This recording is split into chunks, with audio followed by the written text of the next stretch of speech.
worried about how to fund your children's college education? Are you wondering if there are creative ways to ease the financial burden? Well, stay tuned because today on the Ask Ralph Show, we're diving deep into the world of college financing from a Christian perspective.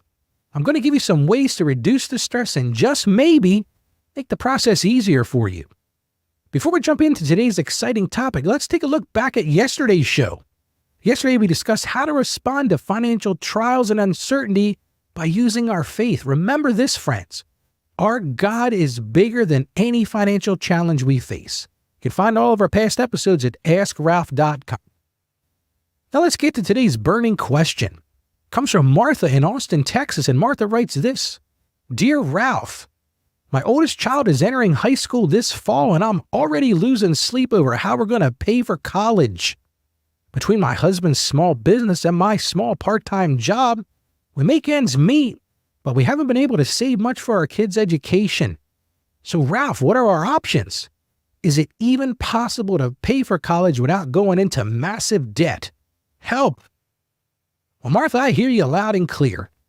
The cost of higher education can seem overwhelming, especially when you're trying to balance running a business, working, and raising a family. But take heart. We serve a God of abundance, and He has provided many ways to make college more affordable. So today we're going to explore those options and hopefully ease some of your worries. Well, welcome, friends, to another Motivational Monday edition of the Ask Ralph Show, where we're mastering your finances from a Christian perspective. I'm your host, Ralph, and I'm thrilled you joined us today. But before we dive in, let's turn to God's Word and guidance. The book of Proverbs, chapter 16, verse 3 tells us this, Commit to the Lord whatever you do, and He will establish your plans. That is truly powerful. This verse reminds us that when we seek God's wisdom and commit our plans to Him, He will guide us and establish our path. Now let's tackle Martha's question and explore the best options for funding a college education. We're going to look at some traditional methods, some creative solutions, and even some little-known secrets that might save you thousands of dollars. Well, first, let's talk about FAFSA. That's F-A-F-S-A. And that stands for the Free Application for Federal Student Aid. This is the gateway to most forms of financial aid, including grants, work-study programs, and more importantly, federal student loans. Most schools are going to ask you to start with this form regardless of your financial situation. So even if you say, Ralph, listen, we make a ton of money, I'm not going to qualify for anything, I'm going to encourage you to go do the FAFSA anyway. So let's talk about how it works. You fill out the FAFSA form, which asks for your information about your family's income and your assets. You know what you owe? Based on that information, the government calculates what's called your expected family contribution. You might hear that called EFC. This number is then used by colleges to determine how much financial aid you're eligible for. Now, I know what some of you might be thinking, Ralph, we're small business owners, we don't have a steady paycheck to report. Don't worry about that. The FAFSA takes into account the unique financial situations of business owners. Just be sure to have your tax returns and financial statements ready when you fill out the form. So here's my first pro tip. Fill out the FAFSA as early as possible, which means you're going to have to get your taxes done early. Some aid is given on a first-come, first-served basis, so the earlier you apply, the better your chances of receiving aid. This is an important reason to file your taxes on time. Well, now let's talk about scholarships. These are like free money for college, and everybody likes free money, and there are more out there than you might think. Many people assume scholarships are only for those straight-A students or those superstar athletes, but that's close to being true. There are scholarships from everything from community service to special hobbies or interests. So here's a creative idea. Encourage your kids to start a scholarship search journal.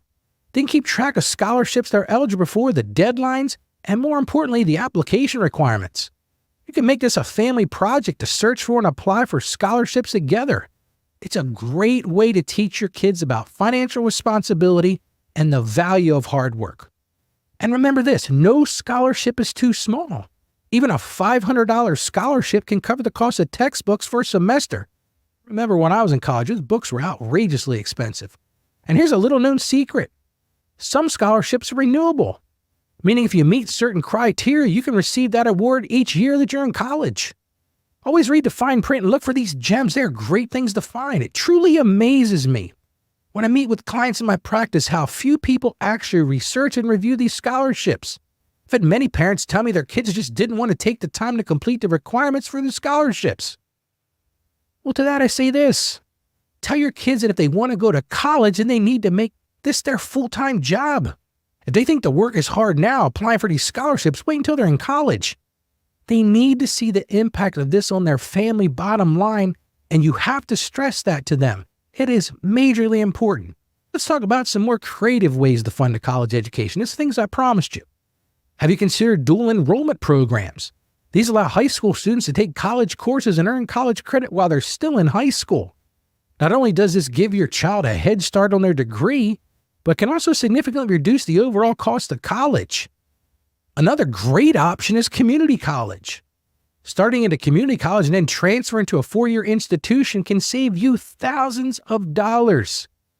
In fact, many states have guaranteed transfer programs between community college and state universities, making the transition smooth and ensuring credits will completely transfer. Here in Delaware, we have a great program. It's called the Parallel Program.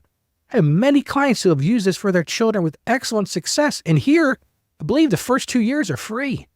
So here's another little-known secret. Some colleges offer tuition discounts for siblings attending at the same time. If you got multiple children close in age, this could be a significant savings. You just got to get them all to go to the same school. I know some of you might be considering student loans. While loans can be a tool to help pay for college, we need to be very careful here. Read any news lately, there's all kinds of talk about these. Well, the book of Proverbs, chapter 22, verse 7 warns us, "The rich rule over the poor, and the borrower is slave to the lender." If you do need to take out loans, first, listen, exhaust all federal loan options before considering private loans. Federal loans generally have more favorable terms, and they have better repayment options. I see these debt that people carry with these student loans, so you got to think of other ways. So here's a creative way to approach student loans. Consider having your child take out the loans in their name, but agree to help them pay off if they maintain a certain GPA or graduate with a certain time frame. This can motivate your child to take their studies seriously while also teaching them financial responsibility. I think this is crucial. When my oldest son entered college, I told him straight up, "You're going to need to get some skin in the game here, son." He applied for a private military college and the tuition was well over $52,000 a year. He ended up getting a huge scholarship, which covered almost half of it. We then simply called the school and told them they wanted him to be a member of the class, then he needed to show us the money. Well, in the end, he ended up taking up about $6,000 in student loans for the first year. So 52 and 6, I would say he worked it well. Well, now let's talk about work-study programs. These federally funded programs provide part-time jobs for students with financial need, allowing them to earn money to help pay for college expenses. Not only does this help them financially, but it also provides valuable work experience. I also hear clients tell me all the time that their kids are more organized because they learn to balance their life. So here's another idea. Encourage your child to become a resident assistant, or what they call an RA, in their dormitory. RAs often receive free or discounted housing, which can significantly reduce your college cost. Now I want to share a personal story with you. When I was in college, I had a close friend. We were in the marching band together, and he was struggling to make ends meet. He was struggling to pay his tuition. He had a part-time job, but it wasn't enough. One day, he was distraught. He was praying about his situation, and he felt God leading him to talk to the financial aid office. When he did, he discovered they had emergency grants available for students just like him in financial need. You know what? He applied and received a grant that covered his remaining tuition for that semester. In fact, it ended up paying for the rest of his degree program. Friends, sometimes help is available if we just ask and trust in God's provision. Remember the book of Philippians chapter 4, verse 19 tells us, "And my God will meet all of your needs according to the riches of his glory in Christ Jesus." The truth is, God knows your needs and the desires of your heart to provide for your children's education. This is a time to trust in him and be open to the creative ways he might provide. So let's recap what we've covered today. Number 1, fill out that FAFSA as early as possible and make sure it's accurate. Number 2, search for and apply for scholarships no matter how small they are. Number 3, maybe you consider dual enrollment programs to get a head start on college credits. Martha, this is perfect for you. If you've got a child just now starting high school, you can encourage them to do that. Number 4, look into community college as a cost-saving option, or that parallel program if your state has that. Number 5, explore tuition discounts for siblings. Now, you may have to twist some arms to get the kids to go to both schools, but it could save you a ton of money. Number 6, be cautious with student loans, but if you have to do them, use them wisely if necessary. Number 7, encourage your child to participate in work-study programs or become that RA, that resident assistance at the dorm. And number 8, always ask about additional financial aid options at the college. You might call them and just say, listen, my son or daughter wants to go to school there. What can you do to help us pay for this? Remember, friends, paying for college is a marathon. It's not a sprint. Start planning early. Be creative, and most importantly, trust in God's provision. Now, I want to give you some actionable steps that you can take this very week. Number 1, if you've got a high school student, sit down together and create a scholarship search plan. Commit to finding and applying for at least one scholarship a week. It's something you can measure. That's something you can do together. Number 2, research dual enrollment options in your area. Many high schools have partnerships with local colleges. Number 3, start a college savings fund if you haven't already. Even small, regular contributions can add up over time. Number 4, pray as a family about your college funding journey. Ask God for wisdom, ask God for creativity, and ask Him for His provision. Number 5, if you're a small business owner, considering involving your children in the business. This will provide them with valuable experience to potentially qualify them for business-related scholarships. Before we wrap up, I want to remind you about tomorrow's show. We're discussing how to set healthy boundaries with social media from a godly perspective. In our digital age, this is a crucial topic for both our financial and our spiritual health, so be sure to tune in. And now it's time for our call to action.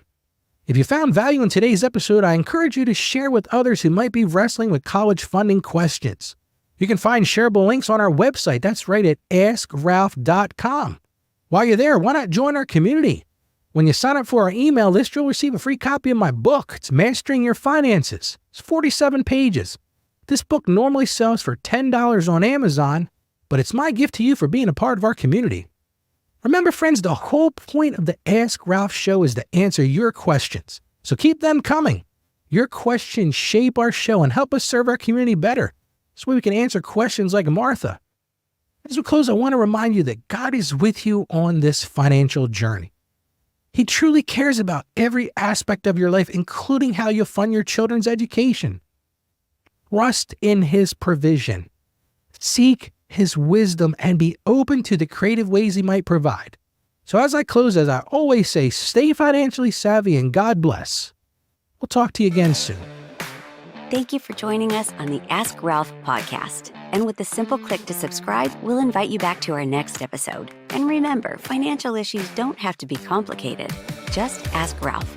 The information contained in this episode of Ask Ralph is based on data available as of the date of its release. Saggio Accounting Plus and Ask Ralph Media, Inc. is under no obligation to update this content if changes occur. Applying this information to your specific situation requires careful consideration of all facts and circumstances, and any information provided is not to be considered as financial, tax, or legal advice. Please consult your tax advisor or attorney before acting on any material covered.